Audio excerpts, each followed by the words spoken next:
विश्व प्रसिद्ध कुंभमेला।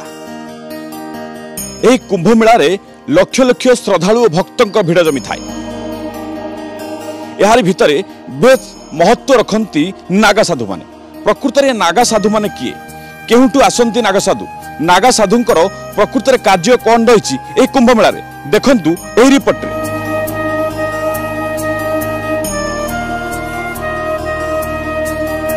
नागा शब्दटी नागरू आसीछि। नाग शब्दर अर्थ जे चिंताधारा स्थिर अटल से भली व्यक्ति को नागा कहा जाए। जो सन्यासी बिना वस्त्र रुहंती सेमानकु नागा कहा जाए। नागा साधु को दिगंबर मध्य कहा जाए। सनातन धर्म रे नागा साधु सेमानकु कहा जाए जो माने सारा जीवन प्रभुंक भक्ति रे लीन रुहंती। सेमाने वस्त्र धारण करंती नहीं।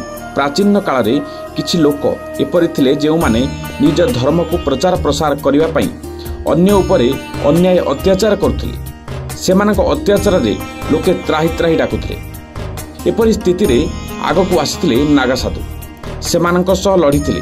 धर्मर रक्षा पई प्राणबली मध्य देइथिले। नागा साधुंकर अनेक महत्व रही। कुंभ मेला रे एमाने साई स्नान करंती। एमाने साधारणतः हिमालय रे रहंती। Bureau report MBC TV।